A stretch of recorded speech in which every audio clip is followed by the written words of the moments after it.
Mr. Mahendra Singh Hada, Head of Substations at IndiGrid.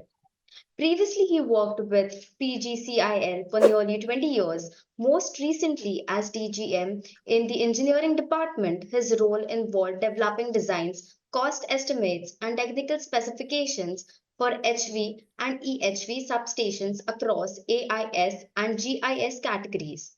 Mr. Hada will present a talk on power substation advancements in technology. So let's welcome Mr. Hada. The most important and the most costly equipment that we do have in our substations are transformers and reactors. So start with the transformers and reactors. The advancement that we did since last few years is the provision of online sensors. Like nowadays, we do have online dissolved gas analysis for continuous and real-time monitoring of the mineral oil which is being used in the transformer for cooling and the insulation purpose. Then we are having online drying out system. Online drying out is nothing but it keeps on removing the moisture out from the oil or indirectly from the winding as soon as the transformer started heating up.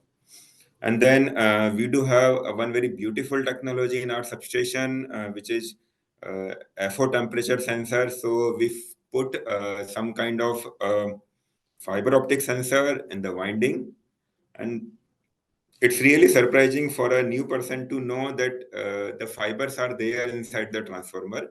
And they do get the data, a direct measurement of a temperature. The way we do in our conventional method, it's an altogether indirect method. But when we talk about the fiber optic temperature sensor, it's a direct method to measure the temperature of a winding. So this is something very specific related to the transformers and reactors. If I come to the production system, wherein we as a country did a lot. So Mr. Goel talks about the interoperability. Mr. Prasad talk about the limitation behind the software redundancy. Means it's very true that it's difficult for an electrical engineer to develop a software which does have a better user interface. So yeah, there are problems in terms of the software usage. But with the introduction of 61X50 by IC somewhere in late 90s or early 2000, the year is not exactly remembered to me. But in India, we commissioned our first substation automation system based on the 61X50 somewhere in 2007, where the major challenge of interoperability has been addressed. Means a relay or an intelligent electronic device of a manufacturer X can communicate or can talk to a device which belongs to some other manufacturer. So a kind of proprietary in the protection system was definitely taken care by the international standards. So from 2007 till 2016, 2017, we keep on running our system based on the 650 base substation automation system. Then there is one more technology evolved, which is means why I'm saying evolved, because that is still not very much used by the utility across the globe. Means it's very limited. But we as a country is lucky to have a first substation on 800 kV, probably by this year only. So that we called a process bus technology, where the data from the switchgear, from the instrument transformer is directly coming from the fiber. So you can't see any copper cable in a substation, probably after a few years across the country. So everything will be on fiber inside the substation. I'm not talking about outside the substation. So the beauty of this technology, which is again taken care by the IC 6159-2LE. So the entire communication, it means earlier we do have a automation at the substation level, at the bay level, Now we transformed our automation at the process level. Yes, at the switchyard level, we do have an entire network of fiber where all the devices are communicating over the fiber ring. So this is something that we are doing right now in our country, and not only we, some other utilities are also doing in their respective utility uh, premises.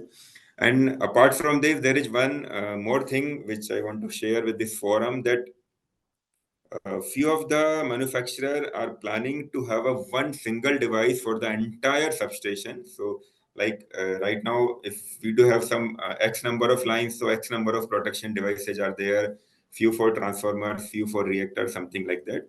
So to the best of my knowledge, probably Intel is developing a single PC for an entire substation.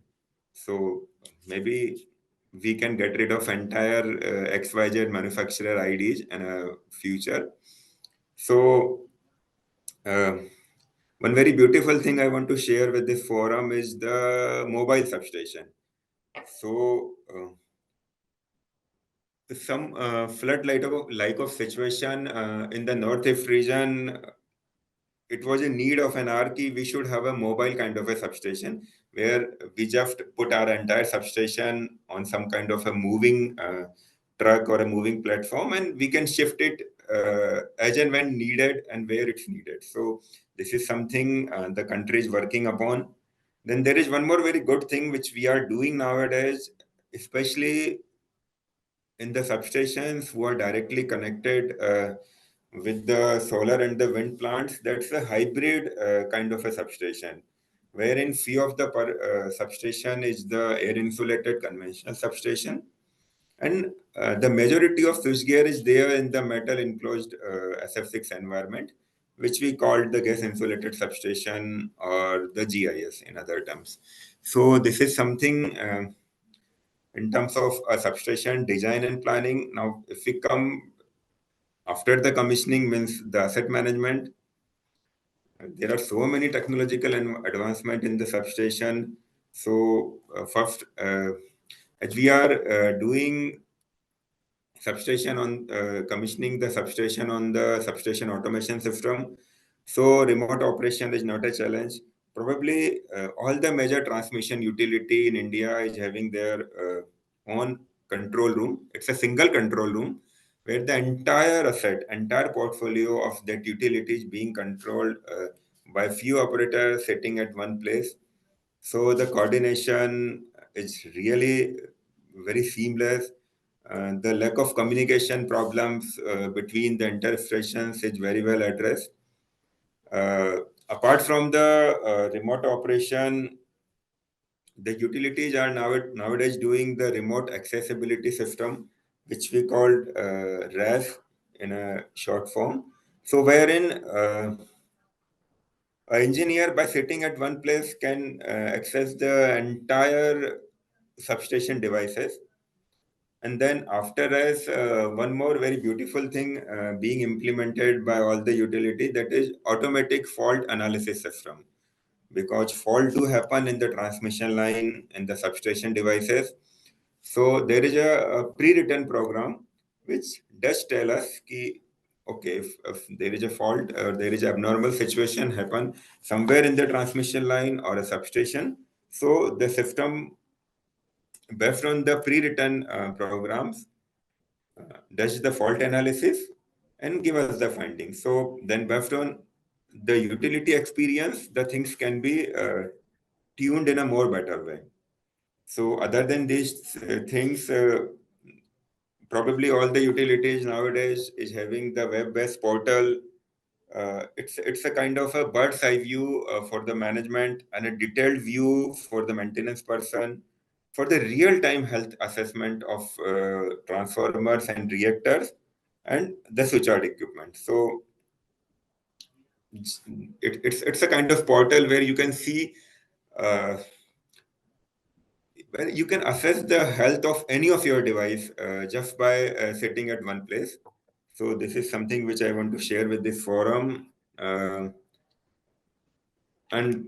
one more thing which IndiGrid is doing nowadays is the augmented reality. So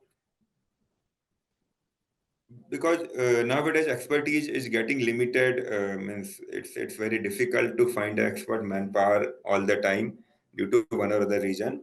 So a person at site will just wear some kind of a glasses, and a pool of expert team which sitting at some central location can help that site engineer or a site maintenance person to help in all ways to do the maintenance or to do the troubleshooting. So I think that's all about my side. I'm open for any kind of question related to the substation advancement. Thank you. Thank you, Mr. Hara, for sharing your views on power substation technology advancements.